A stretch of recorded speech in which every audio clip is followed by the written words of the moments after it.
திருச்சியில் அரையாண்டு தேர்வை முடித்து ஆற்றில் குடிக்கச் சென்ற மாணவர்கள் 3 பேர் நீரில் அடித்துச் செல்லப்பட்டனர். ஆர்சி பள்ளியில் 10ஆம் வகுப்பு படிக்கும் ஜாகிர் ஹுசேன், விக்னேஷ், சிம்பு ஆகியோர் தெர்மோகோலை பிடித்துக் கொண்டு காவிரி ஆற்றில் இறங்கிய நிலையில் அது உடைந்ததால் நீரில் அடித்துச் செல்லப்பட்டனர்.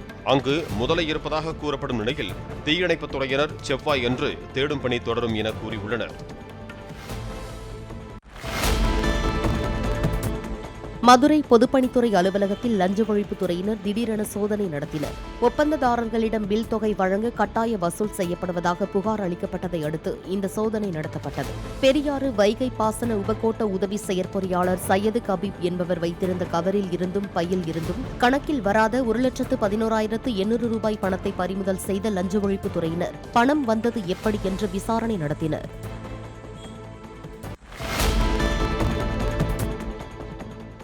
சென்னை விமான நிலையத்திலிருந்து விம்கோ நகருக்கு 7 நிமிட இடைவெளியில் மெட்ரோ ரயில் இயக்கப்பட்டு வந்த நிலையில் தொழில்நுட்ப கோளாறால் 18 நிமிட இடைவெளியில் இயக்கப்படும் என மெட்ரோ ரயில் நிர்வாகம் தெரிவித்துள்ளது. விமான நிலையத்திலிருந்து வண்ணாரப்பேட்டைக்கும் டோல்கேட்டிலிருந்து விம்கோ நகருக்கும் 6 நிமிட இடைவெளியில் மெட்ரோ ரயில்கள் இயக்கப்படும் எனவும் தெரிவிக்கப்பட்டுள்ளது.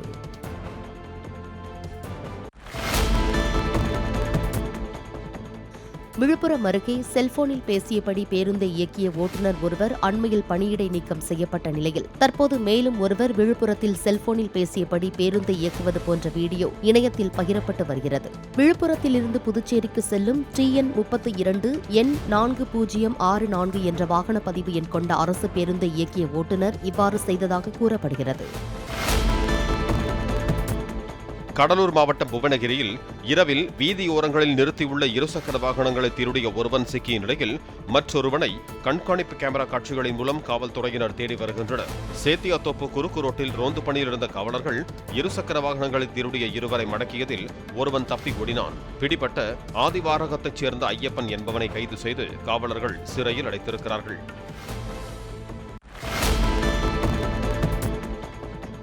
தமிழக சுற்றுலாத்துறை சார்பில் மாமல்லபுரத்தில் நடத்தப்பட்டு வரும் இந்திய நாட்டிய திருவிழாவின் 2வது நாளில் திருப்பூர் கிராமிய தப்பாட்ட கலைக்குழுவினரின் கலை நிகழ்ச்சிகளும் சென்னை நிருத்திய நித்யாலயா குழுவினரின் பரதநாட்டியமும் நடைபெற்றது. மாமல்லபுரத்துக்கு வந்திருந்த வெளிநாட்டு சுற்றுலா பயணிகள் அவற்றை ஆவலுடன் கண்டு களித்தனர்.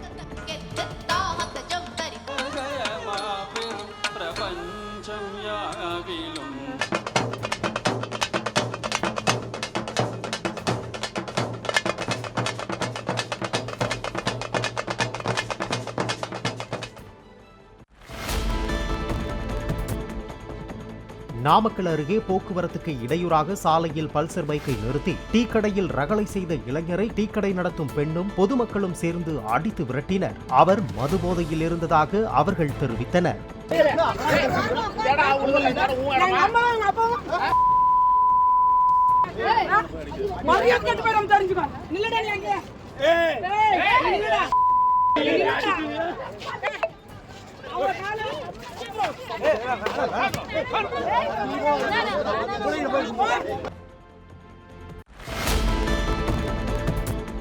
கிருஷ்ணகிரி மாவட்டம் ஊத்தங்கரையில் யானை தந்தத்தில் விநாயகர் சிலையை வடித்த ரஞ்சித் என்பவரை வனத்துறையினர் கைது செய்தனர். அவரது வீட்டில் சோதனையிட்டு தந்தத்தாலான விநாயகர் சிலையை பறிமுதல் செய்த வனத்துறையினர் யானை தந்தம் எப்படி கிடைத்தது என விசாரணை நடத்தி வருகின்றனர். கடந்த சில நாட்களாக யானை தந்த கடத்தல் கும்பலைச் சேர்ந்தவர்களை பல்வேறு மாவட்டங்களில் வைத்து வனத்துறையினர் கைது செய்து வருகின்றனர்.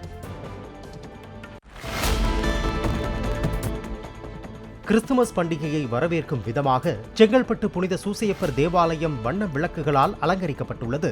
1930 கட்டப்பட்ட இந்த தேவாலயத்தில் அமைக்கப்பட்டுள்ள கிறிஸ்துமஸ் குடிலை மக்கள் ஆர்வமுடன் கண்டுகளித்தனர்.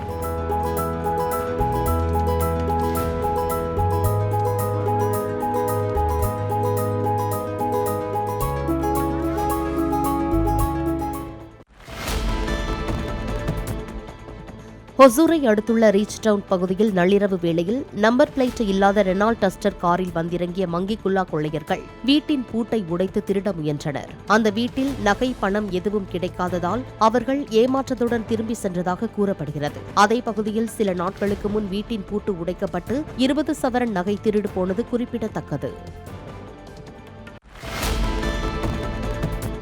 குமரி மாவட்டம் பாலப்பள்ளம் பகுதியில் 45 அடி உயரமும் 80 அடி நீளமுடைய கிறிஸ்துமஸ் குடில் உருவாக்கப்பட்டுள்ளது. பிரமிடு வடிவிலான பிரம்மாண்ட குடில் அமைத்து அதனுள் கிறிஸ்து பிறப்பு குறித்த காட்சிகளை வடிவமைத்துள்ளனர்.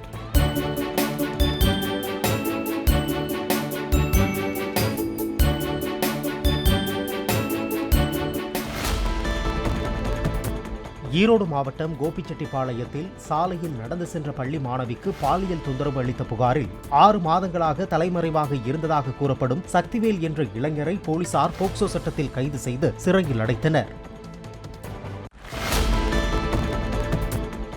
கோயம்புத்தூரை அடுத்த கிணத்துக்கடவு பகுதியில் பைக்கில் ட்ரிபிள் சென்றவர்கள் மீது மரத்திலிருந்து ராட்சத கிளை ஒன்று முறிந்து விழுந்ததில் பீகார் மாநிலத்தைச் சேர்ந்த கட்டட தொழிலாளர்கள் 2 பேர் உடல் நசுங்கி உயிரிழந்தனர். பைக்கை ஓட்டிச் சென்றதாக கூறப்படும் பில்டிங் கான்ட்ராக்டர் முருகசாமி அதிர்ஷ்டவசமாக உயிர் தப்பினார். மேட்டூர் அணையிலிருந்து வெளியேறும் உபரி நீரை வைத்து வறண்டு போன 100 ஏரிகளை நிரப்பும் திட்டத்தின் மூலம் சேலம் மாவட்டம் மகுடஞ்சாவடியில் நிரம்பிய ஏரிகளை அமைச்சர் ராஜேந்திரன் பார்வையிட்டார். விவசாயிகளை சந்தித்து குறைகளை கேட்டறிந்த அமைச்சர் வெள்ளாளபுரம் ஏரியில் அமைக்கப்பட்டுள்ள நீரேற்று நிலையத்தில் ஆய்வு மேற்கொண்டார்.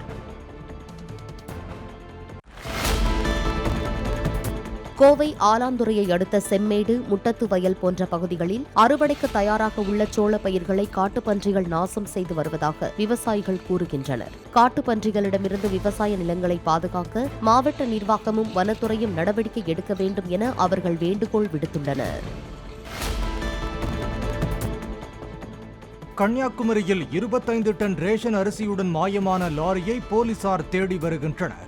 நெல்லை அரசு குடோனில் இருந்து கடந்த 16ஆம் தேதி காப்புக்காடு குடோனுக்கு ரேஷன் அரிசியோடு புறப்பட்ட லாரி வந்தடையாததால் இதுகுறித்து ஒப்பந்ததாரர் போலீசில் புகார் அளித்துள்ளார்.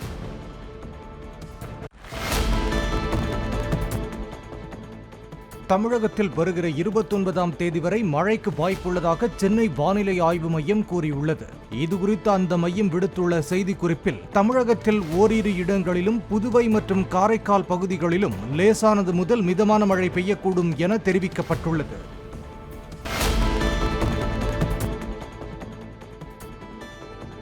தனுஷ்கோடிக்கும் தலைமன்னாருக்கும் இடையே கடலில் மீன்பிடித்துக் கொண்டிருந்த ராமேஸ்வரம் பகுதி மீனவர்கள் 17 பேரை எல்லை தாண்டி மீன்பிடித்ததாக கூறி இலங்கை கடற்படையினர் கைது செய்தனர். 2 படகுகளில் இருந்த மீனவர்களை ரோந்து பணியில் ஈடுபட்டிருந்த இலங்கை கடற்படையினர் ராட்சத மீன்விளக்கு வெளிச்சத்தை படகுகள் மீது பாய்ச்சி கைது செய்த காட்சிகள் சக மீனவர்களால் பதிவு செய்யப்பட்டு வெளியாகியுள்ளன.